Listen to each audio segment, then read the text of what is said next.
বৃষ্টিতে কোথাও হাঁটু কোথাও প্রায় কোমর সমান জল। বেহাল নিকাশির জেরে কার্যত ঘরবন্দি মানুষ, জলে ডুবে এলাকার রাস্তাঘাট। এই ছবি মালদহের হাবিবপুরের আইহো পঞ্চায়েতের বক্সিনগর, বিবেকানন্দ পল্লী, ভরপাড়া প্রভৃতি এলাকার। চরম দুর্ভোগে পড়ে ক্ষোভে ফুঁসছেন স্থানীয়রা। মালদহের আইহো পঞ্চায়েতের এইসব এলাকায় জমা হচ্ছে আশেপাশের বিস্তীর্ণ এলাকার বৃষ্টির জল। এলাকায় জল নিকাশি নেই, যেসব নর্দমা আছে তাও আবর্জনা জমা হয়ে নিকাশের পথ বন্ধ। দীর্ঘদিনের ব্যবধানে শুক্রবার ভারী বৃষ্টি হয় মালদহে। এলাকায় মানুষজনের বাজারহাট, চিকিৎসা, স্কুল, কলেজ, যাতায়াত সবই বন্ধ।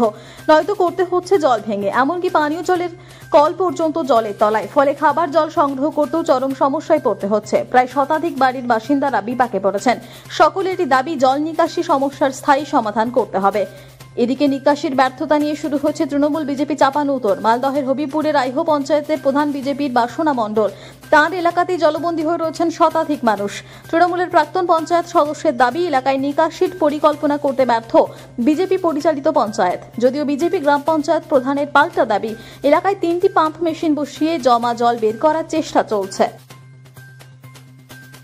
আমি প্রত্যেক বছর থাকাকালীন এই সমস্যাটা কিন্তু হতো না।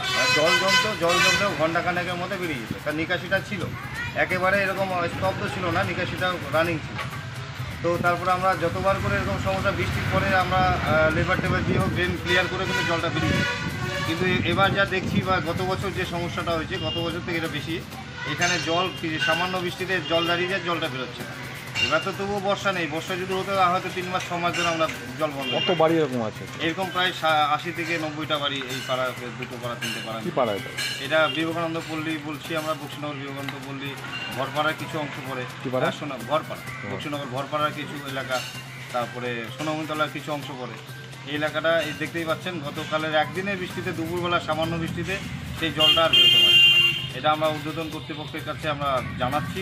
এখানে স্থানীয় প্রশাসনে আছে, এখন পঞ্চায়েতের বিজেপির পঞ্চায়েত অফিস, তারা শুনছি যে কেউ সিডি মেশিন নিয়ে করবে জল ছেঁচবে।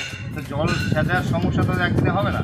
আজকে জল ছেঁচে ফেলে দিল, কালকে তো আজকে আবার বৃষ্টি হলে পরে আবার যেই কাশি।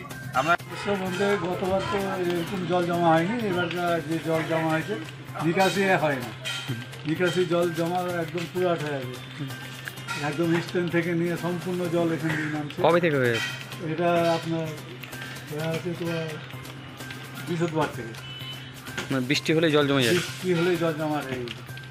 জল নিকাশি ব্যবস্থা কিছু নেই? জল নিকাশের কোনো ব্যবস্থা নেই। ছিল অবশ্য, ভর্তি হয়ে গেছে, জাম হয়ে গেছে, ওই সাইডে পাইপ জাম হয়ে গেছে। আর বৃষ্টি দেখুন, প্রধানের এলাকাতে এই অবস্থা হলেও প্রধান তো যথাযথ চেষ্টা চালিয়ে যাচ্ছে। একদিনের বৃষ্টিতে জল জমা হয়েছে, ঠিক আছে, নিকাশি ব্যবস্থার জন্য জল জমা হচ্ছে, তার জন্য তো আমাদের যা পরিকল্পনা করার, মেশিন লাগানো, আমরা তো মেশিন লাগাচ্ছি। আমরা একটা ছিল, আমরা 3টা মেশিন লাগিয়ে জল নিকাশির ব্যবস্থা করছি। তার মধ্যে এখন ড্রেন ধরা হয়েছে নিকাশি ব্যবস্থার জন্য। সেটা যদি এখনও বৃষ্টি নেমে যাচ্ছে, না হলে গেলে তো আমরা তো মনে করেন যে করতে পারছি না। আমরা তো যথাযথ চেষ্টা করেই যাচ্ছি আমরা।